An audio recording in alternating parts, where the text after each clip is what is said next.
আসসালামু আলাইকুম। সবাইকে ওয়েলকাম করছি ক্রিপ্টোকারেন্সির আজকের মার্কেট আপডেট ভিডিওতে। আ আজকের ভিডিওটা ১ম এই একটা সুন্দর একটা কমেন্ট দিয়ে কিন্তু ভিডিও শুরু করব। কমেন্টটা হলো গিয়ে গতকাল এক ভাই কিন্তু কমেন্ট করেছিল যে, "ভাই গুগলে দেখলাম ২০১৭ সালে মাত্র ৩,০০০ এর মতো ক্রিপ্টো ছিল এবং বর্তমানে ৩৭ মিলিয়নের অধিক টোকেন রয়েছে। ক্রিপ্টো মার্কেট আগের মতো রিটার্ন দেওয়া কি সম্ভব কিনা?" সো অত্যন্ত সুন্দর একটা প্রশ্ন আপনি করেছেন। সো আজকের ভিডিওতে এই বিষয়টা নিয়েই কিন্তু আলোচনা করার চেষ্টা করব।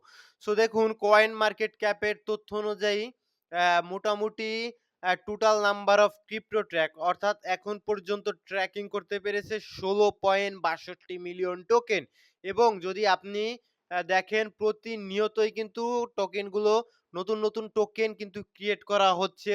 আজকেও কিন্তু ৫৯.৬৮ আ হাজার টোকেনের মতো ক্রিয়েট করা হয়েছে। যদি দেখেন লাস্ট ২৪ ঘন্টায় ৫৯,৬৮৮ টি টোকেন ক্রিয়েট করা হয়েছে এবং গত ৩০ দিনে যদি এই ৭ দিনে যদি দেখেন ৩,২৫,৪৩৩ টি টোকেন কিন্তু ক্রিয়েট করা হচ্ছে।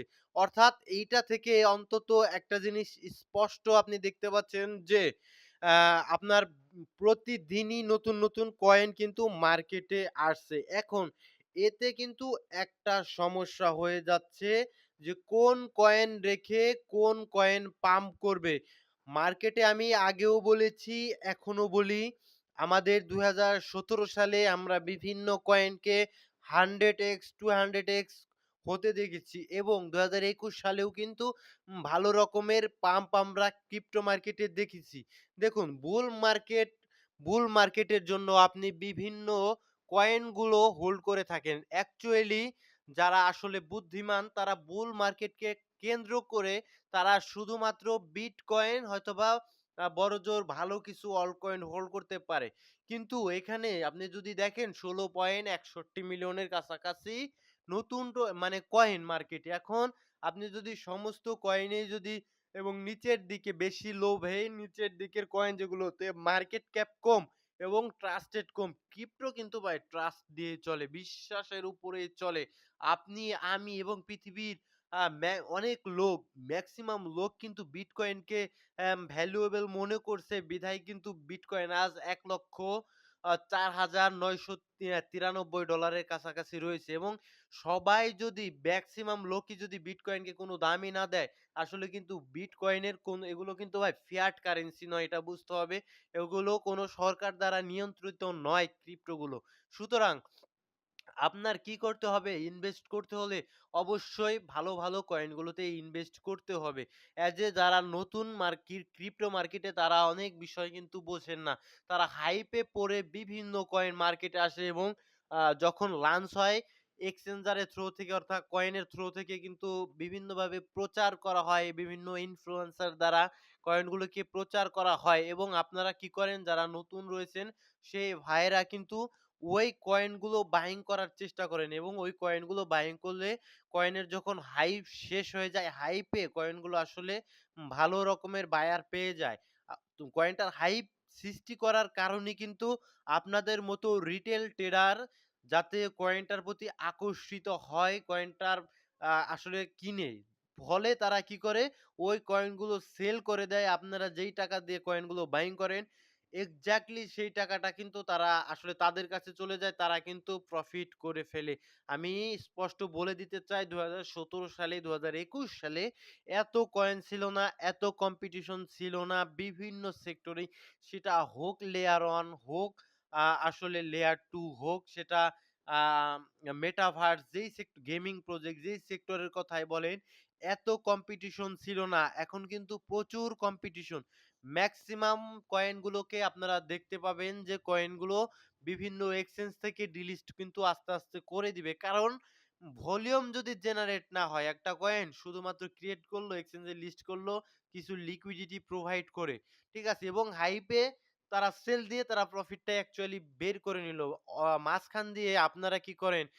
কয়েনগুলো বাইং করে আসলে ফেঁসে থাকেন। অনেক দিনের পর দিন হোল্ড করতে থাকেন। একটা সময় দেখা যায় কয়েনগুলোর কোনো ভলিউম আসে না, কয়েনগুলো আসলে বাই সেল হয় না, কয়েনগুলোর কোনো বায়ার থাকে না।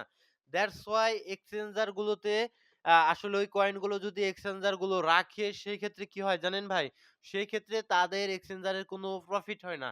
ফলে তারা কি করে মেক্সিমাম টাইমেই কয়েনগুলো ডিলিস্ট করে দেয় এবং ডিলিস্ট করার ফলে আপনারা না পারেন পরবর্তীতে লোয়ার প্রাইসে সেল দিতে, না পারেন কিচ্ছু করতে। ঠিক আছে? সুতরাং আমি বলব ভাই বুল মার্কেট এই কথাটা একদম যে ভুয়া তা কিন্তু নয়। দেখুন বুল মার্কেট কেন আসে? এটার উপর বেশ কিছু বিষয়ের উপর কিন্তু ডিপেন্ড করে। ঠিক আছে? শুধুমাত্র বিটকয়েনের হালভিং এর কথা চিন্তা করেন। বিটকয়েনের হালভিং মানে কি? বিটকয়েনের যারা মাইনার তাদের রিওয়ার্ডটাকে প্রতি ৪ বছর পর হাফ করে দেওয়া হয়। যার ফলে বিটকয়েনের আসলে সাপ্লাইটা কমে এবং ডিমান্ডটা বেড়ে যায়। তো সাপ্লাইটা কমে এবং ডিমান্ডটা যেহেতু বেড়ে যায় সেই ক্ষেত্রে অ্যাকচুয়ালি কিন্তু ভাই বিটকয়েন পাম্প করবে, পাম্প করে। এই কারণেই ডিমান্ড বেড়ে যাওয়ার ফলেই কিন্তু বিটকয়েন ভালো রকমের একটা পাম্প করে। আপনারা জানেন বিটকয়েনের লিমিটেড সাপ্লাই। সুতরাং প্রতি ৪ বছর পরই কিন্তু বিটকয়েনের হালভিং এর রিওয়ার্ডটা হাব হয়ে আসবে। অর্থাৎ বিটকয়েনের ডিমান্ডটা বাড়তে থাকবে। সুতরাং এটা থেকে অন্তত স্পষ্ট হলেন যে বিটকয়েন আ বিয়ার মার্কেট আসলেও বিটকয়েন আসলে ওই সময় আমাদের বিয়ার মার্কেটে ইনভেস্ট করার সময় থাকে এবং যখন নাকি হালভিং হওয়ার পরে ১ বছর ২ বছর পরে আমরা ওই কয়েনটাকে পিকে পাই এবং পিকে আমরা সেল দিতে পারি। তো আপনারা স্পষ্ট দেখতে পাচ্ছেন ১৫,০০০ থেকে ১,৫০,০০০ চলেছে। এখন যদি আপনি বলেন ভাই যে আসলে বুল রান বলতে কোনো কিছু নেই তাহলে তো ভাই আপনি বোকা। আপনি দেখেন আপনার ইনভেস্ট করতে হবে বিটকয়েনে তা না করে আপনি ইনভেস্ট করছেন ওই ডগস, ওই কুত্তো, ওই বিড়াল, ওই বিভিন্ন কয়েনে আপনি ইনভেস্ট করছেন। তাহলে ভাই আপনি বলুন ওই কয়েনের কি ডিমান্ড বেড়েছে না বিটকয়েনের ডিমান্ড বেড়েছে? যেই কয়েনের ডিমান্ড বেড়েছে অ্যাকচুয়ালি মাদার কয়েন বিটকয়েন ঠিকই কিন্তু আপনাদের বড় রকমের 5x টু 7x রিটার্ন কিন্তু অলরেডি আপনাদের কিন্তু দিয়ে দিয়েছে। এটা কিন্তু আপনারা নিজের চোখেই দেখেন। ঠিক আছে? এখন কথা হলো গিয়ে কি বুল মার্কেটকে কেন্দ্র করে এখন আমাদের যারা নতুন ইনভেস্টর, নতুন ভাইরা যারা মার্কেটে আছে তারা কি কারণে আসলে ম্যানিপুলেট হয়? দেখুন এই বুল মার্কেটে আসলে যেহেতু বিটকয়েন পাম্প করে, বিটকয়েনের হালভিং এর আরো অনেক বিষয় রয়েছে। মানি প্রিন্টিং হয়, ঠিক আছে? মানি প্রিন্টিং হয়। তারপরে রেট কাট মানে আমেরিকার অর্থনৈতিক অবস্থা, আমেরিকা শুধু আমেরিকা নয় পুরো মানে পৃথিবীর অর্থনৈতিক অবস্থা যখন ভালো থাকে, বিভিন্ন সেক্টর এর ভিতরে রয়েছে, ঠিক আছে? বিশেষ করে আমেরিকাতে যখন আমাদের মানি প্রিন্টিং আসবে তখন কিন্তু আমাদের এই রিস্কি অ্যাসেট গুলো ক্রিপ্টোতে রিস্কি অ্যাসেট এটা তো আপনাদের আলাদা করে বলে দিতে হবে না। এই রিস্কি অ্যাসেট গুলোতে মানি আসা শুরু করে। যখন মানি প্রিন্টিং হয় আমেরিকায়, ঠিক ঠিক আছে? তখন এই ক্রিপ্টোতেও কিন্তু ভালো রকমের মানি আসে যার কারণে বড় রকমের পাম্প করে। আর হালভিং এর একটা বিষয় রয়েছে, হালভিং তো হয়ে গিয়েছে, ডিমান্ড বেড়েছে যার কারণে আপনারা বিটকয়েনকে কিন্তু পাম্প করতে দেখেছেন এবং আপনারা জানেন বিভিন্ন ইনস্টিটিউট থেকেও কিন্তু বিটকয়েনের ইটিএফ অ্যাপ্রুভ হয়েছে, ইথিরিয়ামের ইটিএফ অ্যাপ্রুভ হয়েছে। সেখান থেকে কিন্তু ইনস্টিটিউট লেভেল থেকে অ্যাডাপশন এসেছে বিটকয়েনে। যার কারণে এগুলো কিন্তু পাম্প করছে। কিন্তু অন্যদিকে আপনি যদি চিন্তা করেন যারা নতুন ভাইয়েরা কুত্তো, বিড়াল, বিভিন্ন ধরনের গরু, ছাগল, ভেড়া, সাপ, ব্যাঙ এই সমস্ত কয়েন আপনারা হোল্ডিং করেছেন। এখন বলেন আদতেই কি ওই সমস্ত কয়েনের কোনো ডিমান্ড বাড়বে কখনো? অ্যাকচুয়ালি টিমের কথা ছিল ক্রিয়েট করা কয়েন, ক্রিয়েট করেছে এবং তারা আসলে ভালো রকমের ব্যবসা করে নিয়েছে। সুতরাং আপনার সব সময় আপনার এই জিনিসটা মাথায় রাখতে হবে যে ভাই আমি একটা কয়েন বাইং করলাম। বাই চান্স একটা কয়েন বাইং করলাম। সেই কয়েনটা আদতে কি কোন কাজ করছে? না কি? কি কারণে এলো? আমাদের কাছ থেকে ব্যবসা করার জন্য এলো নাকি? এই কয়েন কি আদতে এক্সচেঞ্জার এ লিস্ট হলো বাইন্যান্সে? এটা কি টিকবে? নাকি কয়েকদিন পর হাইপ চলে গেলে ভলিউম থাকবে না তখন ডিলিট করে দিবে? সমস্ত কিছু বিবেচনা করে আপনারা কিন্তু ইনভেস্ট করবেন আর একেবারে ইনভেস্ট করে দিবেন না। আর আপনারা আপনাদের সবাইকে আমি একটা পরামর্শ দেব যে আপনারা শুধুমাত্র বিটকয়েনের দিকে নজর রাখুন। এখন আমাদের কারেন্ট যে সিচুয়েশন, এখন আমাদের ইথেরিয়াম পাম্প আসতে পারে। এটা যা আমার কাছে মনে হচ্ছে, ভিতর থেকেই মনে হচ্ছে আমার কাছে, ঠিক আছে? আর বিটকয়েনে অলরেডি ভালো রকমের একটা পাম্প দিয়েছে। যদিও বিটকয়েনকে আমরা ইনভেস্ট এখন করব না। বিটকয়েনকে ইনভেস্ট করব আমরা। বিটকয়েন আরো অনেক নিচে যখন আসবে তখন আমরা বিটকয়েনকে ইনভেস্ট করব। সেটা এই সাইকেলের পিক দেখে বোঝা যাবে যে আমরা বিটকয়েনকে আসলে কত প্রাইজে ডিসকাউন্ট লেভেলে পাবো। তখন আমরা আস্তে বিটকয়েনে ইনভেস্ট করার চেষ্টা করব। সুতরাং আপনারা যারা নতুন ট্রেডার রয়েছেন, আপনাদের আমি বলছি না যে ভাই আপনারা অল্ট কয়েন গুলো বাইং করবেন না, মিম কয়েন গুলো বাইং করবেন না। বাইং করবেন কিনা এটা একান্তই তো আপনার বিষয়। এগুলো আমি বলব না যে আপনি বাইং করবেন কিনা। কিন্তু আমি শুধু এতটুকুই বলতে পারি যে ভাই প্রিয় ভাই আপনারা কি করবেন, যদি বাইং করেন অল্ট কয়েন গুলো আপনারা রিটার্ন পাবেন আমি তাও বলছি না। রিটার্ন আপনারা পাবেন আপনি যতটুক অ্যাবিলিটি আপনার থাকবে, ঠিক আছে? ঠিক ততটুক দিয়েই কিন্তু আপনি বাইং করার চেষ্টা করবেন, ঠিক আছে? এর বেশি যতটুকু আপনি নিতে পারবেন ততটুক নিয়েই কিন্তু আপনি সন্তুষ্ট, মানে যতটুকু আপনি নিতে পারবেন রিস্ক, ঠিক আছে? মনে করুন আপনি একটা কয়েন বাইং করলেন, সেই কয়েনটা ডাউন করতে পারে, ঠিক ততটুকুই কিন্তু আপনি নেওয়ার চেষ্টা করবেন ভাই, ঠিক আছে?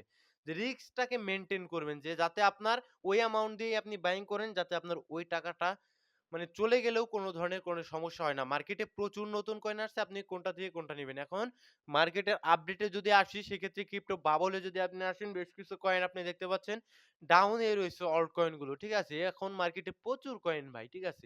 প্রচুর কয়েন। এখন আপনি 2x 3 মানে 2x সর্বোচ্চ এক্সপেক্ট করতে পারেন যে ভাই 2x হলে আপনি সেফলি বের হয়ে আসবেন। আবার আপনি সুযোগ পাবেন। সঠিক সময়ের জন্য ওয়েট করলে আপনি অবশ্যই সুযোগ পাবেন।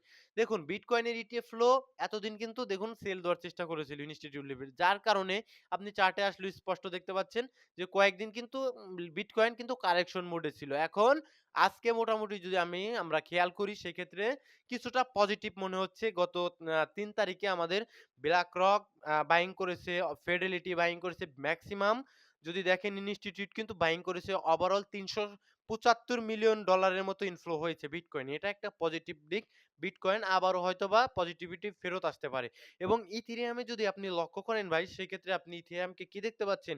৩ তারিখে ইথেরিয়ামকেও বাইং করছে।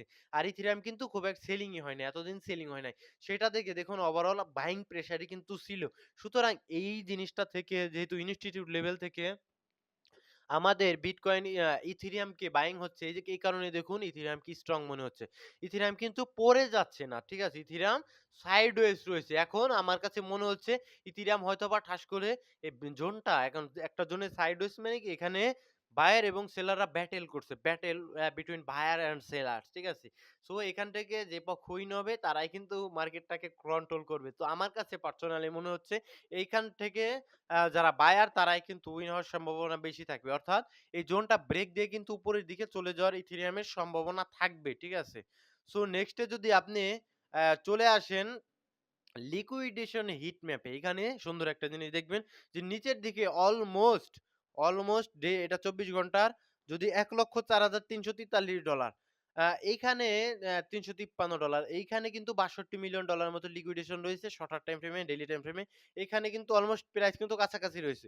সুতরাং এইটা নিয়ে আবার বিটকয়েন কিন্তু আবার পাম্প করতে পারে। ঠিক আছে? আর চার্টে আসলে দেখতে পাচ্ছেন কারেকশন এ রয়েছে, আপ ট্রেন্ড এ রয়েছে আনটিল এই জোনটা ব্রেক করছে।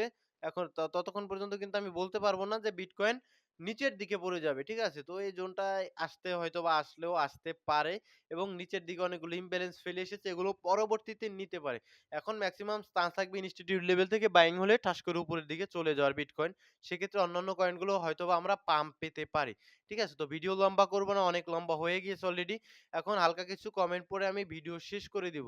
তো এতটুকুই বললাম, আপনারা রিটেল ট্রেডার একটু সাবধানে থাকবেন এবং সমস্ত কয়েনে আরো ১০০ গুণ ২০০ গুণ উস দিন গুজার গায়ে ভাই, ওই দিন আর আসতে আমাদের কষ্ট বিটকয়েন আমাদের এই সরি ক্রিপ্টোকারেন্সি মার্কেট গুলোতে, অল্ট কয়েন গুলোতে, ঠিক আছে?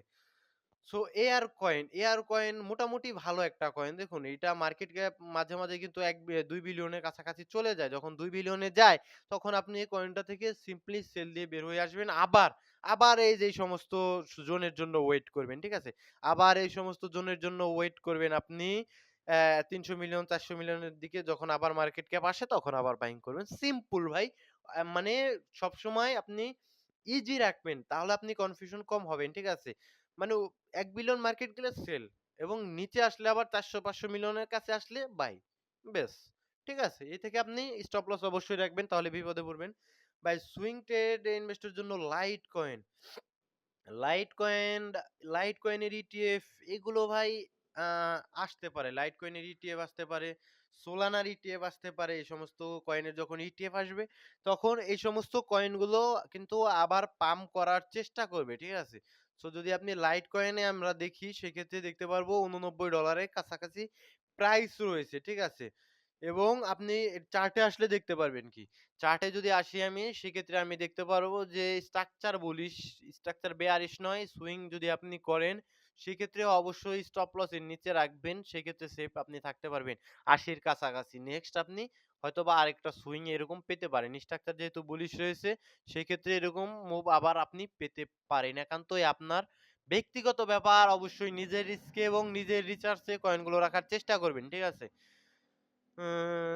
নেক্সট কমেন্ট যদি পড়ি, এরো এন ইগ্রো। এরো এবং ইগ্রো এই ২ টা কয়েন কি? এই কয়েন এইটা মোটামুটি ভলিউম আসে কয়েনটায়। এটা মোটামুটি আপনি রাখতে পারেন। মাঝে, মাঝে দেখুন উপরের দিকে চলে যায়। তখন এখনো নেওয়ার সময় কিনা I don't know। আরো নিচের দিকে আসলে আপনি সেফলি নিতে পারবেন মার্কেট ক্যাপ। তবে উপরের দিকে গেলে কয়েনটা সেল দিয়ে বের হয়ে আসবেন। ঠিক আছে? মার্কেটে প্রচুর কয়েন, কোন কয়েন থেকে কোন কয়েন রাখবেন এটা। আর এই যে এগ্রো কয়েন বলেছেন, এটা একদম ছুঁড়ে ফেলে দেওয়া উচিত। ভলিউম নেই বললেই চলে। ১৫৩ কে একটা ভলিউম। মানে এইগুলো কিন্তু সমস্যা। ঠিক আছে? সো নেক্সট টন কয়েন এবং ভাই আপনি এই দুটো কয়েন থেকে আপনি পাবেন। ঠিক আছে? টনের মানে ভবিষ্যৎ ভালো মনে হচ্ছে এবং নেয়ারও খারাপ কয়েন নয়। এ ক্যাটেগরি কয়েন প্রফিট হলে আস্তে, আস্তে বের হবেন। ঠিক আছে? একবারেই সারা জীবনের জন্য রেখে দিবেন না। তবে এগুলো থেকে আপনি প্রফিট পাবেন। আপনার বাইং জোন ভালো হয়েছে। ঠিক আছে? সো আ ৬ কে ডলার হাতে রাখতে ভাই ডলার হাতে রাখবেন। আপনি সুযোগ পাবেন। দেখবেন চারিদিকে কান্নার রোল পড়েছে। সবাই ভাবছে মার্কেট শেষ। তখন আপনি চুপ করে কাউকে না বলে ইনভেস্ট করে বসে থাকবেন। ঠিক আছে? তখন আপনি ভালো প্রফিটে থাকবেন। আর আদারওয়াইজ সবাই যখন বুলিশ থাকে আপনি কিন্তু থাকবেন না তখন বুলিশ। সো ইথেরিয়াম ২৬০০ তে বাইং করেছেন। একদম খারাপ হয়নি। তবে আপনি আ আপনার ডলার মানে পার্ট বাইং করার জন্য মানে প্রস্তুত থাকতে হবে। যদি বাই চান্স ইথেরিয়াম আবার ১৬০০ তে যায় সেক্ষেত্রে আপনি আবার বাইং করতে পারবেন। এভাবে প্রস্তুত থাকতে হবে। ভাই আপনি তো জানেন না যে আদতে যাবে কিনা। আপনি তো মার্কেট মেকার নয়। যারা এক্সাক্টলি প্রেডিক্ট করেই বলে দিবে আপনাদের, তারা ভাববেন তারাদের সমস্যা আছে তাদের। ঠিক আছে? তো আপনার মানে প্ল্যান করে ইনভেস্ট করতে হবে। ইথেরিয়াম আরেক ভাই ২২০০ তে আপনার বাইং প্রাইসটাও ভালো হয়েছে এবং নিচে যদি বলে পেপে, শিপ, ফ্লোকি এই কয়েনগুলো রাখা যায় শর্ট টাইমের জন্য। হ্যাঁ, রাখা যায় ভাই। এগুলো কয়েন খারাপ নয়। ঠিক আছে? লং টাইমের জন্য সরি। মানে রাখা যায়। পেঁপে, শিপ এবং ফ্লোকি এগুলো রাখা যায়। এগুলো মার্কেট এস্টাবলিশ হয়ে গেছে। সো সকলে ভালো থাকবেন, সুস্থ থাকবেন। দেখা হচ্ছে পরবর্তী কোনো ভিডিওতে। আসসালামু আলাইকুম ওয়া রাহমাতুল্লাহি ওয়া বারাকাতুহু।